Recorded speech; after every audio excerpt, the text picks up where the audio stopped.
함께 사도신경 고백하심으로 새벽기도회 시작하겠습니다.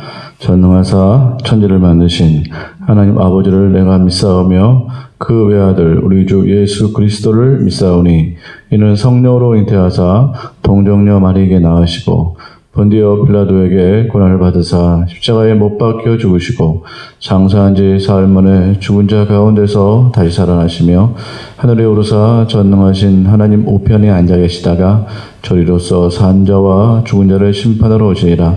성령을 믿사오며 거룩한 공회와 성도와 서로 교통하는 것과 죄를 사하여 주시는 것과 몸이 다시 사는 것과 영원히 사는 것을 믿사옵나이다. 아멘.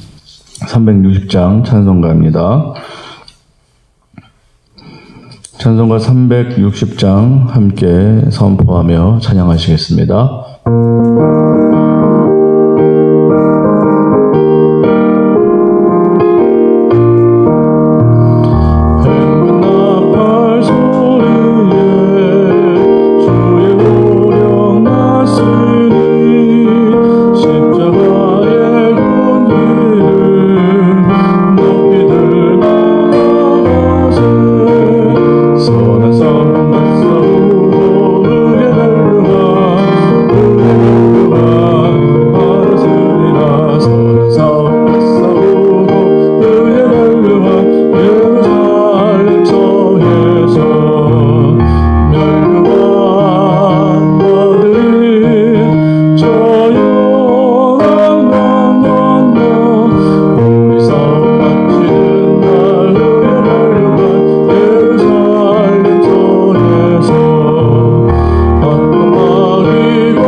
네, 할렐루야. 오늘도 함께 이 아침에 나와서 우리가 기도하기를 간절히 소망합니다. 이 시간에 우리가 가정의 달을 맞이해서 우리가 가정을 위해서 기도합니다. 많은 가정, 정말 하나님께서 세우신 귀한 가정들 있는데 많은 대다수의 가정은 잘 또 관계하고 또 교제하고 그렇게 감사하게 잘 나가고 있습니다. 그러나 정말 우리 사회 가운데 깨지고 아픈 가정들이 참 많이 있습니다. 정말 겉보기에는 멀쩡해 보여도 그 안에 깨지고 갈라지고 서로 반목하고 정말 하나님께서 역사하시는 귀한 사랑, 그 사랑으로 역동되지 않는 그러한 역기능의 가정들이 참 많이 있는 것 같습니다. 우리 시대의 가정을 우리가 돌아보면서 가정 가운데 정말 복음의 역사가 바로 설 수 있도록 또 하나님의 사랑이 강력히 부어지도록 또 그들 가운데 정말 온전한 양육, 온전한 특별히 신앙 양육이 잘 전수되어서 하나님만을 온전히 바라보고 정말 그렇게 주님께서 주신 그 목적과 의미를 따라 온전히 살아갈 수 있는 그러한 자녀들로 잘 양육될 수 있는 그러한 믿음의 가정 잘 세워질 수 있도록 우리가 함께 기도하기를 간절히 소망합니다. 통성으로 기도하시겠습니다. 사랑의 아버지 하나님, 아버지 역사해 주셔서 우리 가정들 주님 붙잡아 주시기를 간절히 소망합니다. 주여 믿음의 가정 잘 세워지기를 원합니다. 주여 아버지 하나님, 주님께서 주신 구약 목적과 주님 의미와 아버지의 삶의 모든 태도를 아버지 오늘부터 잘 배울 수 있게 해주시고, 특별히 아버지 힘든 가정들이 많이 있습니다. 아버지 하나님, 정말 가정이 온전히 세워지지 아니하고 이 젊은 시대 가운데 아버지 하나님, 정말 가정에 대해서 아버지의 헌신과 수고와 인내를 모르고 아버지 하나님, 정말 육체의 본성대로 살아가는 그런 가정들도 참 많이 있습니다. 젊은 세대의 가정을 불쌍히 여겨 주시옵소서. 이 시대 아버지 하나님, 이 가정들을 여겨 주시옵소서. 아버지 회복시켜 주시옵소서. 주여 아버지 하나님, 가정들이 주님의 뜻과 아버지 주님의 능력 가운데서 아버지 바로 세워지기를 간절히 소망합니다. 주님 은혜를 베풀어 주시옵소서. 주여 역사여 주시옵소서. 주여 충만 능력으로 인도하여 주시옵소서. 주여 회복시켜 주시옵소서. 주여 오늘 가정마다 교회의 영향을 바꿔 주시옵소서. 아버지 가정의 역할을 온전히 할 수 있게 하시고 아버지 하나님 귀한 어머니 역할을 아버지 공히 감당할 수 있도록 주여 은혜를 베풀어 주시옵소서. 가정에 있는 모든 아버지 하나님, 아버지 사사롭고 아버지 정말 세상적인 모든 것들 떠나가게 도와주시오며 아버지 하나님 온전한 가정, 하나님의 사랑과 긍휼과 아버지 능력이 가득한 교회가 아버지 가정이 될 수 있도록 주여 도와주시옵소서. 아버지 시대가 어두워짐에 따라 아버지 가정 가운데 있어야 하지 말아야 될 것들이 아버지 들어와 있습니다. 하나님, 주님께서 주신 가정의 원래 원판의 디자인의 모습을 회복할 수 있도록 하여 주시옵소서. 하나님, 가정이 무너지고 있습니다. 가정의 권위가 무너지고 있습니다. 가정에서 받아야 될 마땅한 사랑과 아버지의 가정에서 배워야 될 마땅한 신앙의 태도를 배우지 못하고 아버지 하나님 새로운 문물과 새로운 시대의 정신으로 아버지 가정 가운데 그 아버지 하나님의 그 놀라우신 아버지 그 모든 기능들이 아버지 무력화되고 아버지 무너지는 것을 아버지 보고 있습니다. 주여 도와 주시옵소서. 회복할 수 있도록 역사하여 주시옵소서. 아버지 부모의 권위가 회복되게 하여 주시옵소서. 아버지 자녀들 가운데 순종함을 배워서 아버지 신앙의 태도를 배우게 도와주시옵고 하나님께서 부어주시는 아버지 인생의 향방과 목적을 아버지 온전히 배워서 깨달을 수 있는 자녀들이 다 될 수 있도록 인도하여 주시옵소서. 주님께서 이 가정의 달 강력하게 이 시대의 가정을 회복해 주시기를 간절히 소망합니다. 하나님 은혜 베풀어 주시옵소서. 감사하며 예수 그리스도의 이름으로 기도하옵나이다. 아멘. 요한복음 38장 18장이네요. 38절로 9장 11절까지 어제 읽었던 본문을 다시 한번 읽도록 하겠습니다. 요한복음 18장 38절에서 9장 11절까지입니다. 다 같이 읽습니다. 18장 38절 시작. 빌라도가 이르되 진리가 무엇이냐 하더라.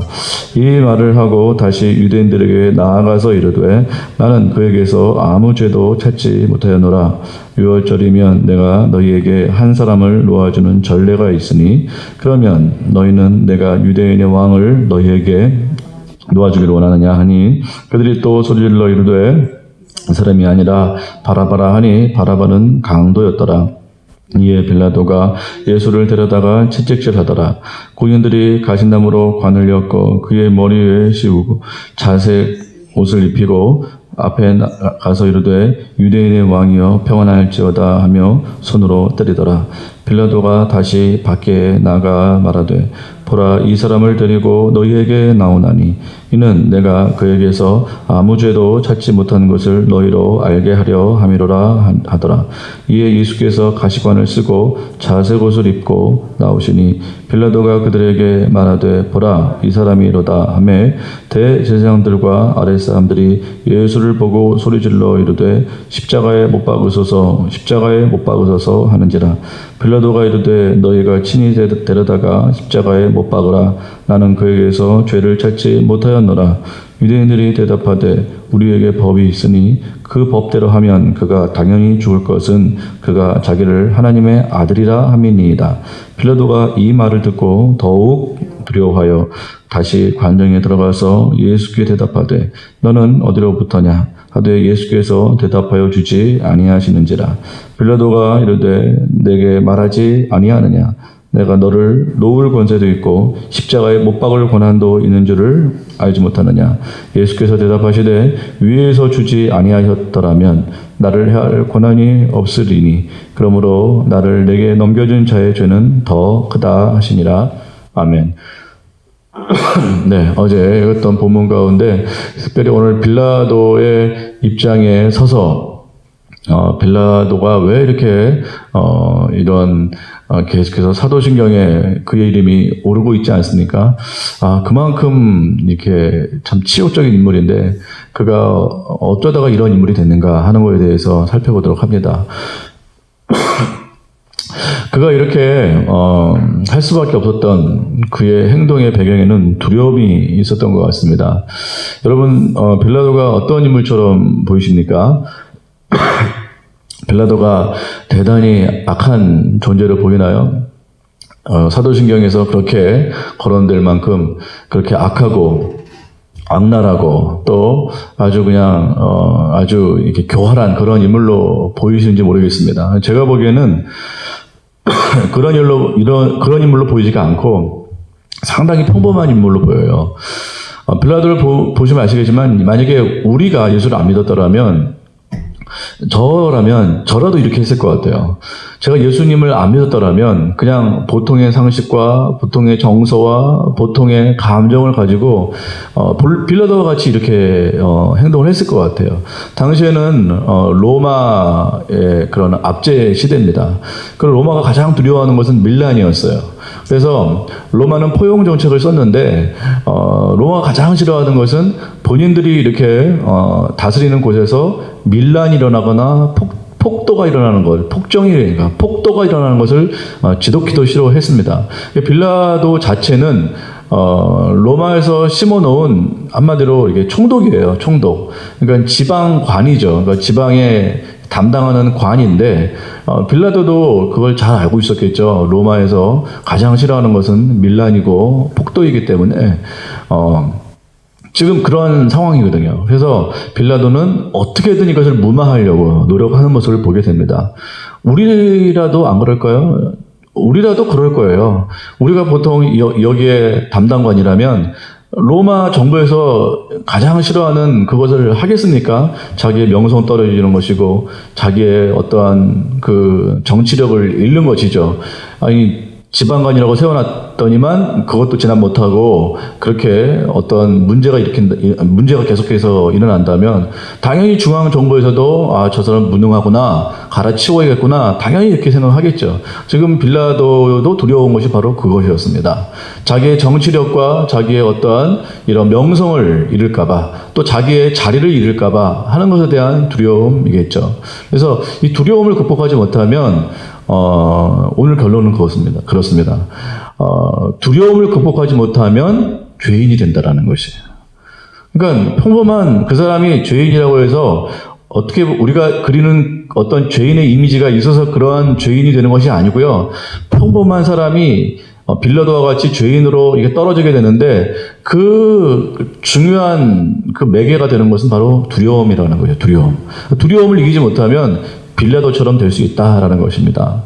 오늘 본문을 다시 한번 보면 예수님께서 지금 로마 관정에서 법정에서 지금 재판을 받고 계신데 이 빌라도가 계속 왔다 갔다 하잖아요. 여러분 본문 읽어보면 참 빌라도가 웃겨요. 본인이 총독임에도 불구하고 유대인들이 안으로 못 들어오니까 유대인들 앞에 가서 그 이제 고소를 듣고 또 예수님께 또 들어와서 또 신문하고 죄가 없는데 또 나가서 또 뭐라 하고 또 들어와서 이렇게 왔다 갔다 합니다. 그래서 참 빌라도도 참 쉽지 않겠다. 그러니까 자기가 딱 위엄을 갖추고 어떤 이렇게 높은 재판자의 자리에 앉아 있어야 되는데 그렇지 아니하고 예수는 요 법정에 두고 유대인들 그 밖에 있는 유대인들을 이렇게 고소를 들으려고 왔다 갔다 이렇게 하는 그 모습을 보면서 참 빌라도도 그렇구나라는 생각을 하게 됩니다. 그래서 죄가 없다라고 말을 했죠. 그리고 이제 타협을 첫 번째 하죠. 죄가 없는 것 같은데 차라리 놓아주는 게 어떻겠느냐. 어차피 좋은 구실도 있는데 명절에 놓아주는 그러한 권한이 있다. 나한테 있다. 그걸 내가 그렇게 하랴 했더니 뭐 어림도 없죠. 안 된다 그럽니다. 이제 들어와가지고 채찍으로 예수님을 때립니다. 이제 고문을 가하죠. 그 다음에 어제 말씀드린 대로 가시관을 씌우고 홍포를 입힌 다음에 손으로 때립니다. 그러니까 뭐 얼마나 때렸는지 모르겠지만 뭐 심하게 때렸겠죠. 그래서 뭐 얼굴에 이게 막 피 범벅이 되고 이제 처참한 꼴을 이제 이렇게 보입니다. 그래서 빌라도가 나가서 얘기합니다. 먼저 나가서 내가 볼 땐 죄가 없는 것 같다. 두 번째 죄가 없는 것 같은데 어떻게 하면 좋겠는가 그랬더니 이제 막 십자가에 못 박으러 막 이제 얘기를 합니다. 폭도들이 그래가지고 예수님을 끌고 나갑니다. 그래서 봐라. 너희의 왕이다. 그러니까 이렇게 내가 때렸다는 거예요. 야, 이 정도면 되겠지? 이제 이런 식인 거죠. 이 정도면 너희가 좀 마음이 누그러지지 않겠냐? 봐라, 피 범벅이지 않냐? 내가 이렇게까지 채찍질하고 모진 고문을 가했다. 이 정도에서 타협하자. 이거예요. 그냥 안 듣는 거죠.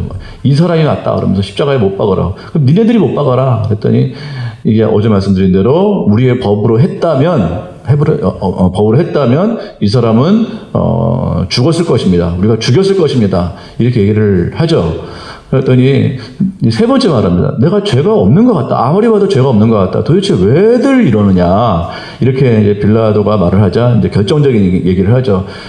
우리 법에는 이 사람이 죽을 것인데 그 이유가 바로 이 자가 스스로 하나님의 아들이라고 했다. 그랬을 때 빌라도가 이제 더욱 성경에 보면 더욱 두려워했다고 되어 있습니다. 그러니까 이전에도 두려워했는데 이 말을 듣고 더욱 두려워하게 된 것이에요. 그래서 다시 끌고 들어갑니다. 그러고서 다시 이제 문책을 하는데 이때부터 예수님께서 입을 닫으십니다. 왜냐하면 빌라도의 마음이 굳혀졌다는 것을 예수님께서 아신 것 같아요. 그래서 거기에 일절 대답하지 않습니다. 그랬더니 빌라도가 야, 내가 너를 놓을 권세도 있고 죽일 권세도 있다. 너 왜 말을 안 하냐? 막 이렇게 얘기를 합니다. 그래서 예수님께서는 하나님께서 허락하지 않았다면 네가 나를 죽일 수 없다. 너는 그런 권한 없어. 이렇게 말하면서 이제 결정적인 얘기를 하시죠. 죽인 자도 죽인 자지만 넘겨준 자의 죄는 더 크다. 넘겨준 자의 그 죄는 더 크다. 자, 이게 오늘 포커스입니다. 넘겨준 자의 죄는 더 큰데 왜 그런가? 여러분 보십시오. 빌라도가 악한가요? 저 같아도 이 정도의 노력은 했을 것 같아요. 어떻게든 무마시키려고 하잖아요. 우리 빌라도 하면 우리 뭐 본디오 빌라도에게 뭐 고난을 받으사 뭐 이러니까 빌라도가 예수를 죽이지 못해서 안달난 사람처럼 우리가 느껴지기 쉬운데 그 전혀 그런 사람이 아니에요. 여러분 본문을 찬찬히 보세요. 빌라도 참 안쓰러운 사람이에요. 어떻게든 예수님을 놓으려고 하거든요. 마지막까지 이제 애쓰다가 손을 씻잖아요. 손을 씻는 건 죄가 없다라는 어떤 그런 표현이거든요.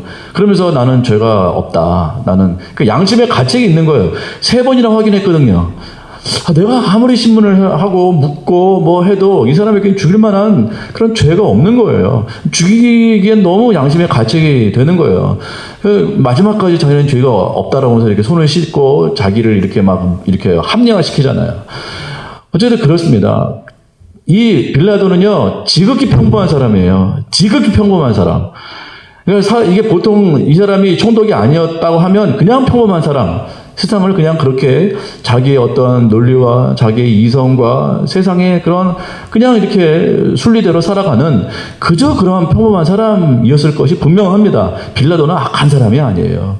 오히려 이렇게 재판 이렇게 한 폭도들이 어떻게 보면 더 악한 사람이고, 왜요? 그 대제사장들이 아랫 사람들을 시켜가지고 막 이렇게 죽이라 막 이렇게 종용하잖아요. 사실 이 사람이 더 악하면 악했지, 빌라도는 아주 평범한 사람입니다. 근데 왜 이렇게 빌라도가 죄인으로 이렇게 떨어졌을까요? 예수님께서 딱 말씀하시잖아요. 넘겨준 자의 죄는 더 크다. 그러니까 이렇게 말한 사람, 그걸 이렇게 고소하고 죽이려고 하는 사람도 악하지만 넘겨준 자의 죄는 더 크다라는 거예요. 넘겨준 자의 죄는 더 크다. 왜 그럴까요? 왜? 이게 우리에게 시사하는 바가 굉장히 ክ입니다. 굉장히 커요. 두려움 때문에 그래요. 두려움 때문에. 자기의 정치 생명이 잃을까? 그게 두려웠고, 또 이 두 번째는요, 감당하지 못한 것에 대한 끌고 앉는 것에 대한 두려움이 있었어요. 그러니까 오늘 두 가지의 두려움입니다. 첫 번째, 빌라도의 두려움은 사람들을 두려워하는 것이었고, 사람들을 두려워한다는 건 자기 정치 생명을 잃을까 봐 하는 두려움이었습니다. 제가 앞에도 설명드렸지만 로마 그 중앙정부에서 가장 싫어하는 것은 거기를 다스리지 못한다라는 그런 평가거든요.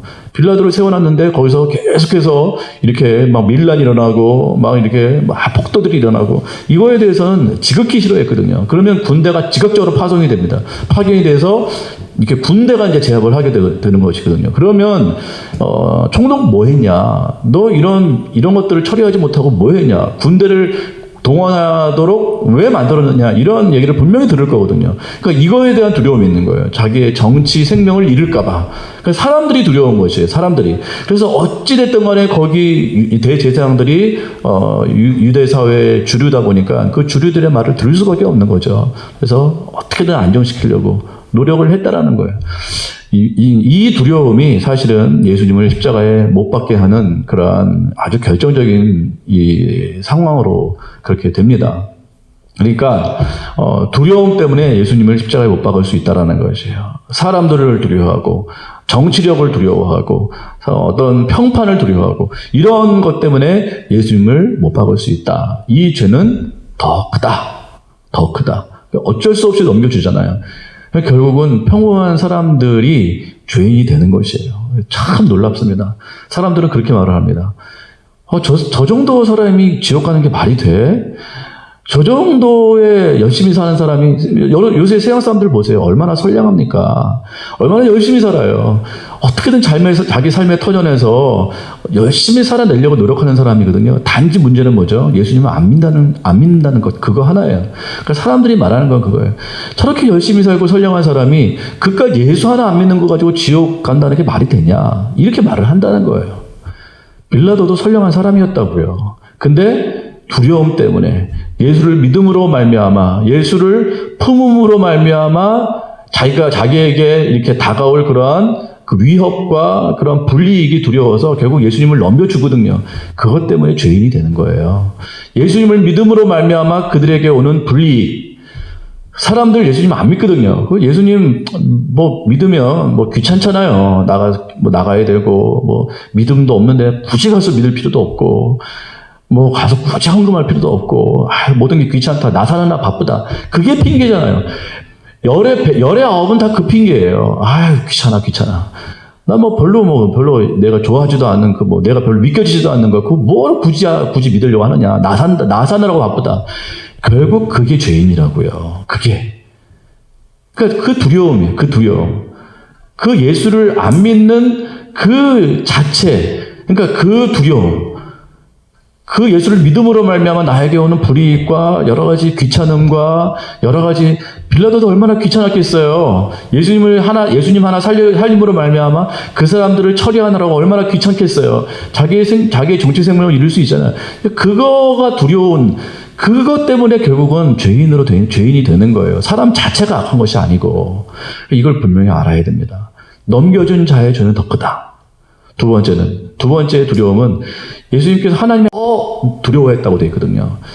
감당하지 못하는 거예요. 영적인 실체에 대한 감당하지 못하는 것.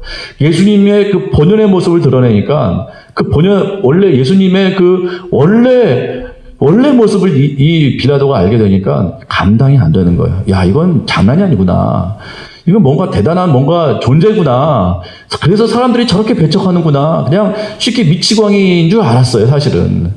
그냥 헛소리 하는 사람인 줄 알았더니 이게 뭔가 실체가 있는 것 같다라는 거예요. 그러니까 더욱 두려워한 거예요. 더욱. 그래서 빌라도는 이 감당하지 못하는 예수님을 품에 안기에는 이건 감당이 안 되는 거예요. 그래서 이건 차라리 넘겨버리자, 죽여버리자 이렇게 포기를 한 것이죠. 사람들이 영적인 실체에 대해서 이렇게 감당하지 못합니다. 그래서 어떻게 하는지 아세요? 그냥 포기해버리는 거예요. 그래서 기독교가 교회가 성도들이 어떤 영적인 능력을 발휘하고 어떤 역사를 일으키고 이렇게 되면요, 사람들이 귀를 막고 더욱더 싫어합니다. 더욱더 싫어해요. 교회에서 능력이 나타나면 사람들이 교회에 능력이 나타났구나. 이야, 우리가 예수를 따라야지 이럴 것 같지만 참 아이러니하게 더욱더 그들을 미워합니다. 더욱더요. 빌라도처럼 더욱더 밀어내는 것이에요. 야, 이거 뭔가 있구나. 더욱더 밀어내는 거예요. 뭐가 있으면 따라가야 되잖아요. 믿어야 되잖아요. 순종해야 되잖아요. 안 그렇다니까요. 교회의 능력이 있으면 있을수록 사람들은 더욱더 밀어냅니다. 교회의 영향력이 있으면 사람들은 두려워하는 것이에요. 빌라도가 똑같죠. 예수님께서 뭔가 있다라고 생각하니까 더욱 두려워해서 그때부터 예수님을 이제 신문을 하는데 그건 이제 넘기기 위한 신문이죠. 예수님께서 대답을 안 해버리잖아요. 빌라도의 그 마음을 아시니까 그 다음부터 빌라도는 이제 넘기기로 결정을 합니다. 그렇습니다. 세상 사람들은 그래요. 그래서 영적인 실체를 느끼면 이게 두려운 나머지 밀어내는 것이에요. 배척하는 것이. 그게 죄인이라고요. 그게 죄라고요. 그 죄는 더욱 크다고요. 그러니까 결론은 그 사람이 선한 일을 했느냐, 착한 일을 했느냐, 그것 가지고는 판단할 수가 없습니다. 예수님 그런 것 가지고 판단 안 하세요. 예수님을 받아들였느냐, 예수님을 포기했느냐, 결국 그 문제라는 것입니다. 그 죄는 더 큰 거예요. 핑계댈 수 없습니다. 그러니까 사람들이 선량하냐, 착하게 사느냐, 참 괜찮게 사느냐, 저 사람을 보라. 여기 길 가는 사람 하나 붙잡고 한번 인터뷰를 한번 해보세요. 악한 사람이 있던가요? 다 선량한 사람이에요. 어제도 제가 저거 받으러 갔잖아요. 저거 이렇게 받으러 갔는데 통화했던 그 복지사, 교회 다니는지 안 다니면 느낌으로는 교회 안 다닐 것 같은데 사람이 너무 친절해요. 그러시니까 혹시 고모역에서 제가 봤다고 그랬잖아요. 죄송한데 나는 이 공무원 중에 죄송한데라는 말 쓴 사람 처음 봤어요. 죄송한데 고모역까지 혹시 가줄 수 있으신가요? 그러니까 배달을 못 해드리더라도 혹시 고모역까지 가서 받아줄 수 없겠냐 이렇게 얘기를 하는 거예요. 세상에 이렇게 착한 공무원 처음 봤네요. 공무원이 죄송한데 좀 받으러 가주세요 이렇게 말을 하는 거예요. 그래서 마음속에 제가 무슨 생각 들었겠습니까? 야, 예수 믿으면 딱 좋겠다. 그런데 딱 이 말씀 생각하니까 아무리 착해도 소용이 없어요. 아무리 착해도. 내가 전도를 했다고 쳐보세요. 예수 믿을 것 같으세요? 안 믿을 것 같으세요? 안 믿을 가능성이 있을걸요? 마음 같아서는 전도를 하고 싶더라고요. 그래서 하여간 그런 마음이 미묘한 마음이 들었는데 가만히 생각하니까 다 선량한 거예요. 다 선량해요. 열의 아홉은 다 선량해요. 뉴스에 나오는 사람, N번방에 각각 이런 사람들은 예외하거든요. 그런 사람들이 있긴 있죠. 악랄한 사람들이 있죠. 아주 악한 사람들이 있죠. 근데 대체로 보면 선량해요. 근데 문제는 뭐예요? 두려운 거예요. 예수 믿기가 두려운 거예요. 귀찮은 거예요. 싫은 거예요. 믿음도 없는데 뭐하러 믿느냐는 거예요. 그 두려움 때문에 그런 거죠. 그리고 영적 실체에 대해서 자꾸 밀어내고 싶은 거예요. 너무 그게 다가오는 게 너무 싫은 거예요. 그게 죄라고요. 그게 죄. 그래서 그것으로 말미암아 결국은 죄인으로 더 큰 죄인으로 그렇게 참 십자가의 심판을 받을 수밖에 없는 것이죠. 아이만이라는 사람이 있어요. 독일 나치당의 히틀러 밑에서 충성한 충복이었는데 이 사람이 히틀러는 자살했고 이 사람은 끝까지 도망다니다가 잡혀가지고 이제 국제 재판을 합니다. 그래서 결국은 결국은 사형을 당했는데 아이만 하니까 사람들이 이게 국제 재판을 전 세계 중계를 했대요. 저는 못 봤는데 아이만 재판 중계가 아주 큰 이슈였다고 하더라고요. 전 세계 사람들이 다 봤어요. 왜냐하면 그 사람들이 유대인을 학살했잖아요. 그래서 800만 명을 가스실에 넣어가지고 다 죽여버리고 그래서 희대 살인마 아이만 드디어 잡히다. 그 재판 그게 전 세계 중계가 됐는데 세상에 사람들이 깜짝 놀랐잖아요. 아이만 어떨 것 같으세요? 막 낫지 하니까 굉장히 악한 사람처럼 느껴지잖아요. 너무너무 선량하고 평범한 사람의 그런 사실을 사람들이 보고 깜짝 놀란 거예요. 저런 사람이 저렇게 악한 짓을 할 수 있을까? 이런 사람들이 말을 많이 했다라는 것이에요. 아이만 너무 평범하고 너무 선량한 사람처럼 보였다라는 거예요. 그러니까 이제 재판을 하는데 자기를 변호하는데 이렇게 말을 합니다. 자기는 공무원이었다라는 거예요. 나는 나치당의 공무원이었을 뿐이다. 나는 몰랐다라는 거예요. 나는 그렇게 사람이 죽어가는지 모르고 그냥 도장만 찍었다라는 거예요. 도장만 찍고 일을 그렇게 잘 처리했을 뿐이고 나는 그러한 충실한 공무원이지 나는 그렇게 악한 사람이 아닙니다. 자기를 그렇게 변호하더래요. 그러니까 누가 봐도 그렇게 보여요. 아주 평범한 사람, 평범한 중늙은이. 그런 짓을 했을 거라고는 생각이 안 들어요. 히틀러하고는 전혀 그렇게 다르게 보인다라는 것입니다. 어떻게 그런 사람이 그런 짓을 저질러 수 있을까? 문제는 그 사람이 뭐냐면 그렇게 사람들이 죽이는 현장을 본인이 보긴 봤어요. 보긴 보고 그렇게 봤는데 그 사람을 죽이려고 악랄하게 그렇게 시도하는 것은 아니지만 그러한 명단을 받았을 때 본인은 충실한 공무원으로 도장 찍고 아주 충실하게 일해서 넘긴 그 죄가 아주 크다라는 것이에요. 그러니까 분별을 하지 못하는 것이죠. 이게 도대체 넘긴 사람이 어떠한 사람들인가? 내가 지금 도장을 찍는 이 도장이 어떠한 도장이라는 것을 본인은 몰랐다라는 거예요. 자기는 모르고 자기는 공무원으로서 충성스럽게 도장을 찍어서 그렇게 일을 처리했을 뿐이라는 것이에요. 근데 사람 가스실로 옮기는 도장인지 자기는 몰랐다는 거예요. 나중에는 뭐 보고 알았겠지만 도장 찍은 죄밖에 없다. 보세요. 선량한 사람인데 분별력이 없는 것이에요. 분별력. 그러니까 자기가 그 도장을 안 찍으면 자기는 정치 생명을 잃는 건 아니겠습니까? 그러니까 그것에 대한 두려움인 거죠. 오늘 말하면 빌라도와 똑같은 사람이에요. 지극히 평범한 사람, 선량한 사람. 그런데 자기가 하는 일이 뭔 일인지 몰랐다라는 것이. 그게 죄라. 그게 죄. 사람 자체가 악하냐 착하냐 뭐 이런 것이 아니고 정말 분별하지 아니하고 세상 시류에 맞춰서 세상에서 벗어날 것을 두려워해서 그렇게 일을 처리했다면 그건 넘겨준 죄는 더 크다라는 것입니다. 그래서 우리가 오늘 결론은 분별을 잘하자는 것이에요. 분별을 잘하자.